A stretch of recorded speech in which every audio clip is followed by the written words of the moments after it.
Queridos irmãos, a paz do Senhor Jesus Cristo, Deus abençoe a sua vida. Vamos à aula de número 6 da matéria homilética. Hoje nós vamos falar a respeito da estrutura do sermão.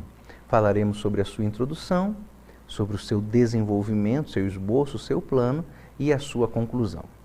Eu espero que você tenha seguido o meu conselho na aula de número 5 e tenha feito todos os exercícios daquele capítulo a respeito da formulação de um tema para a sua mensagem. Porque se você não fez, vai sentir dificuldade nessa aula. É importante, se não fez, eu digo a você, pare aí o vídeo, volta lá, faça os exercícios da aula de número 5. Mas vamos começar falando então sobre as partes essenciais de um sermão. Não é difícil. Você pensar um pouquinho, você sabe. O sermão, como um livro, como um texto, uma redação, tem a sua introdução, o desenvolvimento e tem a sua conclusão. É simples assim. Agora, onde estão as dificuldades então? Primeiro, a dificuldade está em que nós damos muita atenção ao desenvolvimento de um sermão, mas não emprestamos a mesma atenção ao começo e ao fim de uma pregação. E eu vou mais além, dizendo a você que entre o início e o final de uma pregação, a parte mais desprezada é a conclusão, é o final da mensagem. E eu não sei bem por que acontece isso, eu só sei que é assim. Talvez eu até saiba, quando formos falar sobre a conclusão, aí pensemos sobre isso. Mas vamos primeiro então para a introdução do sermão. Ao falarmos a respeito da introdução, nós estamos falando sobre aquela conversa, aquela parte da exposição que vai atrair os ouvintes à palavra de Deus e ao expositor. Existe uma regrinha bem interessante em oratória e que vai te ajudar agora. Você tem, na hora em que uma pregação começa, um certo período, alguns minutos, que são dados a você de graça. E esses períodos são de atenção à sua palavra. Na hora em que o pregador vai ao microfone, não importa o que está acontecendo, as pessoas instintivamente vão dar de presente para o pregador alguns minutos de atenção involuntária. Por mais que eu não queira, por mais que eu não esteja tão interessado no culto, o começo da mensagem eu vou ouvir. Então é a hora que o pregador tem para transformar a atenção involuntária em atenção voluntária e permanente. Você só tem uma chance para isso. Por isso, não pode errar na hora da introdução. Existem algumas maneiras de introduzir um assunto. Por exemplo, uma das que mais chama a atenção, da que é mais convidativa ao ouvinte, é quando o pregador inicia a sua exposição contando alguma história. E funciona ainda melhor se a história que ele contar aconteceu com ele, porque isso gera empatia, familiaridade por parte dos ouvintes para com o pregador. Existem outras maneiras, ao invés de contar uma história de si, da sua vida, o pregador pode contar uma história de algum personagem histórico, algum personagem importante, algum personagem conhecido de todos. Vai funcionar também.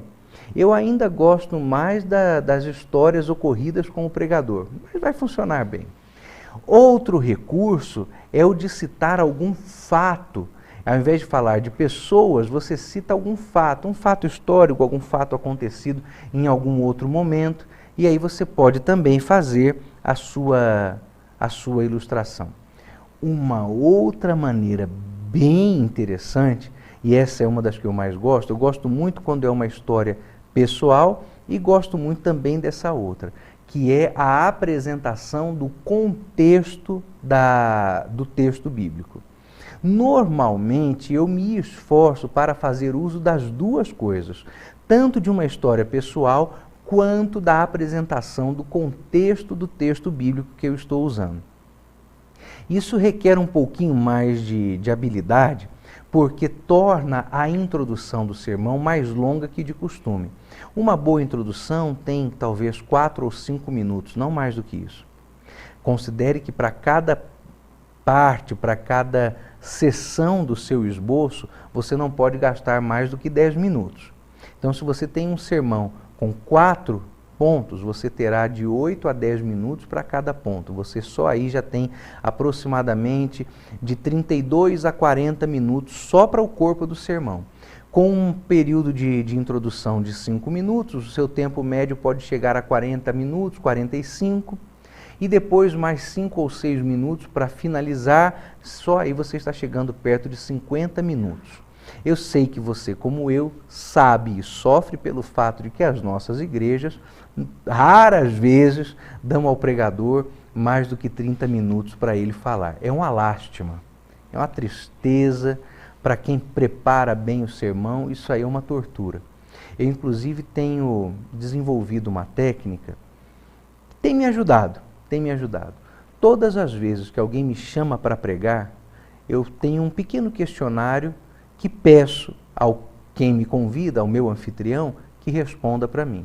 Coisas simples, do tipo endereço do templo, a hora em que o trabalho vai acontecer, e uma pergunta que é fundamental, é chave. Quanto tempo eu terei para pregar? Por que isso tem ajudado? Porque tem feito com que o meu anfitrião se comprometa comigo a me dar aquele tempo, ou o mais perto possível daquele tempo, que ele disse que ia dar. Ajuda, viu? É muito interessante. Então, são perguntas que a gente não pode deixar de fazer. Uma delas é essa: quanto tempo eu terei para pregar? Normalmente, quando eu faço essa pergunta, as pessoas respondem: 50 minutos, pastor. E eu sei que se eu tiver 40, estou no lucro. E normalmente é o que realmente acontece, 40, 45 minutos. Então, por essa perspectiva, você sabe que uma introdução de mais de 5 minutos é complicado. O ideal, então, é você não exceder esse tempo e, para não exceder, fazer uso de um destes recursos de introdução. Ou uma história pessoal, ou uma história de um fato histórico, algum personagem, ou o contexto bíblico. Eu procuro fazer, sempre que é possível, a apresentação de uma história pessoal e do contexto bíblico. Leva 1 minuto ou 2 a mais? Leva, mas ajuda muito quando é muito bem feito. Aí vem uma outra parte da nossa matéria, que vai ficar para frente um pouquinho, que é justamente esta, a de tendo pronto o tema, a introdução, o desenvolvimento e a conclusão, você praticar o sermão antes de ir ao púlpito. Mas deixa que isso aí é assunto para mais adiante. Introdução, então, você precisa pensar, você precisa desenvolver para chegar à elaboração de uma boa introdução. E dependendo de cada pregação, de cada tipo de exposição, você fará um tipo de introdução. Por exemplo, a pregação expositiva obrigatoriamente exige que você faça a apresentação contextual do texto. Uma pregação temática é bem mais favorável à apresentação de uma história, à apresentação de um evento, ou até mesmo de um fato ou de uma pessoa conhecidos na história universal, na história secular. Uma pregação textual exige contexto, mas em menor grau do que uma pregação expositiva. Então você precisa saber que tipo de pregação vai ser, para determinar que tipo de introdução será. E aquilo que vai te ajudar a determinar o tipo de pregação é o que vimos na aula de número 5. Qual é o tipo de tema que você utilizará? Porque há temas de mensagem que necessária e obrigatoriamente só servem para a pregação temática, mas há outros que só servem para a pregação expositiva. O tema que você tem determina o tipo de sermão e o tipo de sermão determina o tipo de introdução que você vai usar. Na sequência, nós temos o plano do sermão, que eu gosto de chamar de um esboço ou as divisões principais do sermão. As divisões principais, irmão, precisam seguir uma ordem lógica. E a melhor sequência lógica é a do texto. Então você tem um texto diante de você e você vai se utilizar da própria sequência do texto para fazer a sua introdução, aliás, sua introdução não, fazer o seu desenvolvimento, o seu esboço. Não pule versículos para voltar lá na frente. Vamos ler o versículo 1, agora o 2, o 3, vamos para o 10, depois a gente volta para o 8. Por que você viu essa necessidade? A palavra de Deus não é perfeita? A palavra de Deus não é exata, inspirada? Por que essa necessidade de pular versículos para voltar? De um modo geral, a não ser alguma exceção raríssima, você vai dar ao seu esboço a sequência que o próprio texto tem. Porque assim como é do texto que deriva-se o assunto, o tema, a introdução, também é do texto que se derivará o esboço que você vai usar. Então a sequência lógica é a própria sequência do texto. Outra coisa importante, e aqui nós começamos a ver o quanto é didático e pedagógico o exercício da pregação. Um sermão terá talvez 4 pontos principais, divididos em 2 ou 3 subtópicos. E você precisa, para cada um desses tópicos e subtópicos, de uma frase que represente aquilo que o tópico ou o subtópico trata. E as suas frases que vão anunciar os seus tópicos principais ou seus subtópicos precisam ser concordes com o tema. Vamos a um exemplo? O seu tema de pregação é: necessário vos é nascer de novo. Quais serão as suas subdivisões? Como nascer de novo? Não, porque o seu tema fala sobre necessidade. Então, a sua pregação tem que ressaltar as necessidades, não o modo.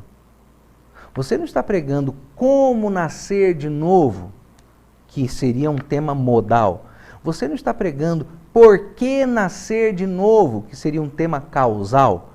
Você está pregando necessário é nascer de novo. Então, você está justificando o novo nascimento.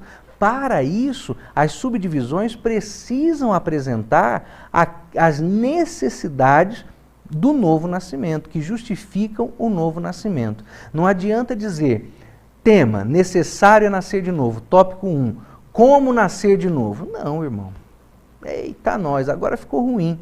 Pode até ser que na conclusão caiba um como nascer de novo para apresentar o plano da salvação, mas no esboço, no desenvolvimento, não, você tem que ser fiel ao tema. O tema é modal, os esboços são modais. O tema é causal, os subtemas e as subdivisões são também causais. E assim é que segue a estruturação do plano do sermão.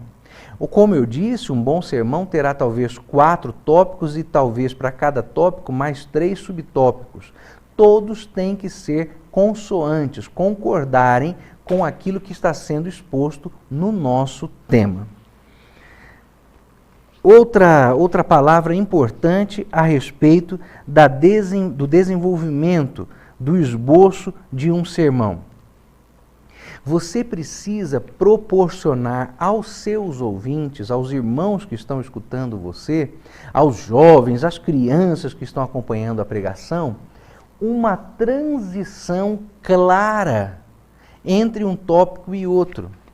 Aí entra uma palavrinha que no estudo da pregação expositiva é muito comum, que é a locução transicional. O que é isso? É uma espécie de frase que você repete da saída da introdução para o primeiro tópico e depois entre o primeiro tópico e o segundo e o terceiro e o quarto. Essa locução transicional, sempre que repetida, ajuda com que os ouvintes saibam que você está caminhando na exposição. E essa forma, essa locução, deve sempre ter uma forma bem parecida de tópico para tópico, para reforçar pedagogicamente, didaticamente aquilo que você está falando. Por exemplo, é necessário nascer de novo para ter comunhão com Cristo, com Deus. É necessário nascer de novo para não ir para o inferno. É necessário nascer de novo para ser chamado filho e não criatura. É necessário nascer de novo. Você precisa repetir, é uma locução. Quando você tem uma pregação com locução transicional e essa locução é irmã gêmea do tema, qual é o tema? Necessário nascer de novo. O que você ouvinte percebe? Eu estou ouvindo uma mensagem que foi pensada, preparada, elaborada, tem lógica, tem Bíblia, tem autoridade espiritual. Agora, se é uma pregação sem pé nem cabeça, vai de um texto para o outro, começa no José sonhador, pula para a cova de Daniel, vai para dentro da fornalha, dali avança para o barquinho que estava no meio de uma tempestade. Irmão, isso aí não é uma pregação. Nem para trailer de filme não está servindo esse negócio. É bagunçado, é confuso, são histórias que não se cruzam, que não têm a ver. Você precisa então desenvolver um plano de pregação, um esboço de pregação que concorde com o tema da sua pregação. Repito, tema é modal? Divisões modais, locução transicional modal. O tema é causal? Locução transicional modal. Subdivisões e divisões também são modais. Na sequência vem a preocupação com a conclusão do sermão. Como eu disse lá atrás, parece que nós nos preocupamos pouco com a introdução e a conclusão, e destes dois, menos ainda com a conclusão. Mas eu disse que talvez eu soubesse por quê. Eu vou explicar a você o que eu entendo sobre isso. O que acontece quando a gente chama um pregador itinerante para a nossa igreja? Essa turma, irmão, só sabe abrir e fechar sermão de um jeito. Como começa todo o sermão de um pregador itinerante? Começa assim: meus amados irmãos, eu vos saúdo a todos na santíssima e gloriosa paz do nosso Senhor Jesus. Quero cumprimentar o pastor e os obreiros que estão à minha retaguarda, todos os obreiros que estão aqui, agradecer ao irmão fulano que viabilizou a nossa chegada até este lugar, que Deus o abençoe, e louvar a Deus pela vida do pastor desta igreja, meu amigo pessoal. Mentira! É a primeira vez que o camarada está vendo o pastor da igreja e está chamando de meu amigo pessoal.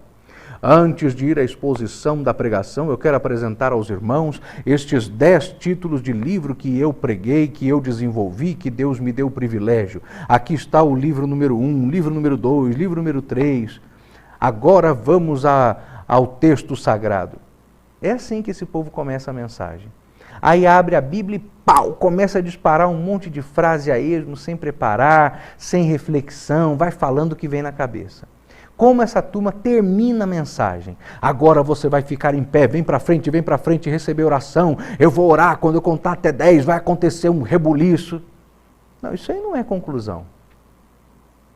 Nem para animar igreja isso está servindo mais. Porque graças a Deus parece que está havendo um despertamento, se não em boa parte, em alguma parte do povo, que já não se deixa mais levar por esse tipo de pregação enganosa, falsária, mentirosa. A gente chama o povo para frente, irmão, quando há um toque claro do Espírito Santo. E chamar as pessoas à frente deve ser algo que concorde com o assunto que está sendo pregado, com o tema e o propósito. A gente não chama para frente, eu vejo isso muito, não importa qual seja o tema do congresso, não importa qual seja o tema da festa, o povo vem para frente, vem você que é perseguido, vem você que está sendo invejado, vem você que estão falando mal de você, você que está sendo zombado. Irmão, peraí, calma, a pregação foi sobre o quê? Então chame à frente para as pessoas reagirem ao tema da pregação. E vou mais além, chamar crente para frente é moleza, é fácil. Está na hora de fazermos as pregações cuja conclusão sempre leve o pecador a Cristo. Eu tenho uma regra na minha alma e não me importa o que vai acontecer. Para mim, o primeiro apelo, e na imensa maioria das vezes o único que eu preciso fazer quando termino uma pregação, é chamar as pessoas a aceitar Jesus Cristo como Salvador. E meu amado irmão, eu não estou nem aí se é festa, se é congresso, se é conclave, se o povo estava esperando aquele rebuliço, aquele roda-roda, aquele aviãozinho, todo mundo agarrado aqui na frente um no outro, estou nem aí. O meu compromisso é as pessoas aceitarem a Jesus como seu Salvador. Eu já tive algumas experiências e posso contar uma aos irmãos e conto para seu aprendizado, não para exibicionismo, não, porque a glória é toda do Senhor Jesus. Eu fui pregar em uma igreja, certa vez, aqui no interior de São Paulo, um igrejão. Uma igreja grande, só de galeria eram 3 pavimentos. E aquela igreja tem uma prática muito interessante, era uma festa, era um congresso. Eles não avisavam aos celebrantes quem seria o pregador, porque eles queriam que as pessoas viessem para ouvir a pregação e não para ouvir o pregador. E eu não digo que todas as vezes deva ser assim, mas de vez em quando é bom, é bom. E estávamos ali, então eu fui pregar. Em algum momento do culto, alguém apresentou os visitantes e me pareceu claro, veja só, me pareceu claro que não houvesse pessoas descrentes naquele templo. E eu pensei, então nem vou fazer apelo, porque aparentemente não tem pessoa descrente aqui. E eu fui pregar. E como eu aprendi desde cedo e faço desde então, não importa o tema da pregação, a pregação tem que acabar na cruz. A pregação tem que falar do plano da salvação. O tema do bom pregador é o Salvador. O tema do bom pregador é Jesus, é o homem recebendo a salvação. Não me importa o tema, tudo tem que levar a Cristo. Por quê? Porque Cristo é o centro da Bíblia e o plano da salvação através de Cristo Jesus. Então, a mensagem foi caminhando, Deus foi dando graça, foi abençoando, que maravilha. Mas chegando perto do fim, o meu coração estava aflito, porque eu sentia o desejo de terminar as mensagens como eu sempre as termino. E eu faço as minhas conclusões sempre apontando para a salvação, sempre.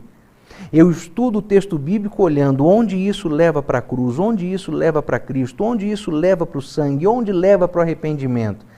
E eu tinha isso diante de mim. E o meu coração queria aquilo, mas a minha mente ficava repetindo para mim mesmo. Mas parece que não tem descrente aqui. E eu pensei, quer saber? Eu não estou nem aí. Eu vou fazer aquilo que eu vim pronto para fazer. Apelo. Se só tiver crente aqui, não vai vir ninguém para frente. Paciência. Mas o meu papel aqui é fazer o apelo. Meus irmãos, pode perguntar para minha esposa. Pode perguntar para os meus filhos, eles estavam lá. Quando eu comecei a fazer o apelo, eu deixei muito claro, parece não haver pessoas aqui dentro que não sejam crentes. Mesmo assim, eu vou fazer o apelo para que as pessoas aqui se arrependam dos seus pecados. E eu usei essas palavras. E aceitem a Jesus como seu Salvador. Naquela noite, Jesus salvou 30 almas dentro daquele templo. Todos eles com cara de crente. E eu fui enfático, este não é um apelo para receber poder, este é um apelo para aceitar Jesus como Salvador. Eu usei todas as letras, todas as palavras, para deixar claro o que é que eu estava dizendo. Ninguém viesse à frente enganado. Jesus salvou 30 almas naquela ocasião, aparentemente todas crentes, todas já salvas. Algumas delas até faziam parte do conjunto de jovens que estava fazendo aniversário. E foi um apelo, além de forte, explícito. Era arrependimento e salvação. Era para aceitar Jesus como Salvador. 30 almas. Isso é resultado do quê? Que o pastor Gunnar é eloquente. Não. Isso é o resultado de uma pregação composta segundo a regra que deve ser. À luz da Escritura, guiada pela Escritura para expor a Escritura. E se na hora que eu estava preparando a mensagem para aquele domingo à noite, o Senhor Jesus me levou à declaração de conclusão, que aponta para a cruz, é porque Cristo sabia o que tinha lá naquele templo e eu não. Cristo sabia o que seria preciso lá e eu não. E por isso eu fiz aquilo que Cristo mandou desde o momento que eu preparei a mensagem. Então a nossa conclusão de pregação tem que ser antecipada. Nós precisamos antecipar o preparo da pregação e antecipar o planejamento do encerramento. Existem formas. Existem pregações que são encerradas com relembrar, com uma recapitulação do que foi falado. Outras pregações são encerradas com um convite à ação, um convite à aceitação do Senhor Jesus Cristo. Eu prefiro mensagens que vão conduzindo os ouvintes durante a exposição à cruz, a Cristo e à salvação. Cruz, Cristo e a salvação. Para que a minha conclusão seja iniciada de uma forma muito natural, inclusive. E nessa conclusão fique evidenciado que aquela conclusão é para romper os aguilhões do pecado. Ah, mas pastor, do jeito que o senhor está falando, parece que a gente nunca vai ter espontaneidade no púlpito. Vai, meu irmão, vai ter, fica tranquilo. Você vai preparar a mensagem, vai redigir, como veremos nas próximas aulas, vai se preparar, vai até praticar o sermão. Na hora você vai ver que a coisa não vai sair do jeito como você riscou. Mas ela não vai sair também completamente às avessas do que você programou, do que você estudou, do que você esboçou. Porque Jesus estava no controle desde o início, quando você começou a fazer a mensagem. Há momentos em que a pregação que a gente coloca no púlpito é completamente diferente daquela que a gente trouxe de casa? Às vezes acontece. Eu já passei por ocasiões assim. Mas estas são as regras, as exceções que confirmam a regra, porque a regra, de modo geral, é a seguinte: o mesmo Deus que deu o tema aos comensais, aos participantes da festa, é o Deus que deu ao pregador a possibilidade de explorar o tema. Então, pense a sua conclusão, veja qual é a melhor em relação ao seu sermão e ao tema da sua pregação e assim prepare-se. Mas eu deixo para você como incentivo isso. A melhor conclusão é aquela que convida o pecador a aceitar a Cristo como seu Salvador. Meus amados irmãos, encerramos aqui essa aula. Agradeço ao Senhor Jesus Cristo pela sua vida. Em nome de Jesus, nos veremos na próxima matéria, se Deus quiser.